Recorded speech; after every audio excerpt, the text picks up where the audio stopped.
There was a time when economic development was basically conceptualized around a fundamental transformation in the sphere of production. So it's about industrialization, not only about industrialization, but mainly about industrialization, increasing your capabilities to manipulate nature and create wealth and so on.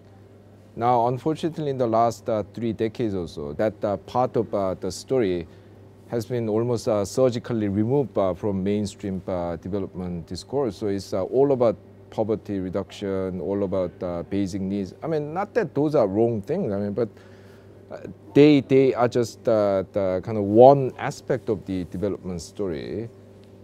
And we are not encouraged to think about how to get, for example, developing countries out of dependence on primary commodities.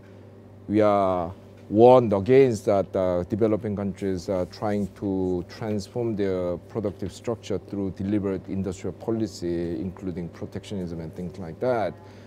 I mean, there have been a number of things going on behind this, but the most important reason is that we have been basically dominated by this free market school or neoliberal thinking, which thinks, well, I mean, you basically trust that the market will create the best of all possible outcomes, and if the market dictates that some poor country exports only coffee rather than, I don't know, the iPod or semiconductor, then that's fine. Yeah? So actually this transformation in the development discourse is very closely knitted with the rise of free market thinking. Well, I think the rise of China is having two contradictory effects. One is to prompt some countries to think, oh my God, what have we done? I mean, we also need to compete with China in terms of having better manufacturing capacity and so on. But on the other hand, some others exploit to argue that, yes, actually now China is going to make everything. We don't need to do those things, and we just design and we shift money, that we do clever financing, and we can live on that. So I'm not sure which tendency will win, but I think at least after the 2008 global financial crisis, there's at least a bit more space to talk about industrial policy. I mean, especially in countries like Britain and America, industrial policy used to be a four-letter word. I mean, you just don't mention it in polite company. Now you at least are talking about it. I don't know what will exactly come out of, because once you destroy your production base, it's very difficult to put it back together.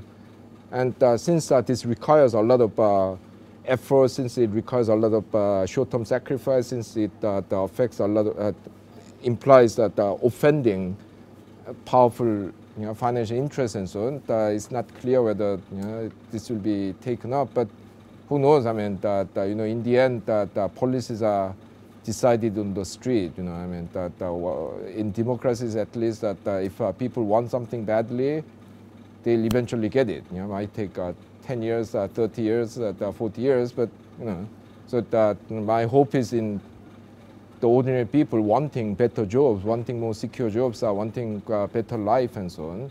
In the short run, I'm a pessimist. I mean, but in the long run, I'm an optimist. Just think about it. I mean, only 200 years ago, a lot of people thought it was perfectly okay to buy and sell people. I mean, 100 years ago, they put women in prison for asking for vote. 50 years ago, all the founding fathers of today's developing nations were hunted down by the British and the French as terrorists. Only 20 years ago, Mr. Thatcher said, anyone who thinks that there'll be black majority rule in South Africa is living in the cloud cuckoo land. But these things all have come true because people fought for it, people wanted it. So yes, I mean, in the long run, I believe in human progress. But this is different from saying that only because there was this major financial crisis, 2 years down the road, we'll have completely reformed our financial system and get a new society, because people with stake in the existing system resist, and even people who benefit from reform have absorbed all these ideas that justify the status quo and so on. So in the short run, changes are not easy, but in the long run, yes, I mean, I believe in human progress. And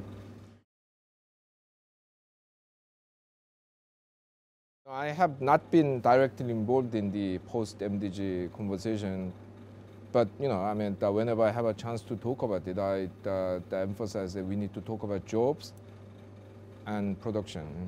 And, okay, I mean, I'm not against any of the existing MDGs except for number 8, Global Development Partnership, which is very much molded in a way that suits the interest of the rich countries, basically give them a bit of aid and then force them into free trade, and then they can trade their way out of poverty. I mean, so I'm not very fond of that. But other goals like increasing health and education, I mean, who can argue against it? But we also need to talk about the means through which we are going to achieve those goals. And then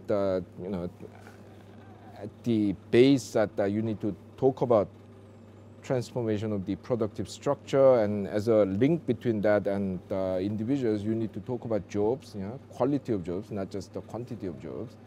And without talking about those things, I think we'll be just chasing these goals, which one day we might achieve, but then is it going to lead to real development in the majority of developing countries? I doubt it.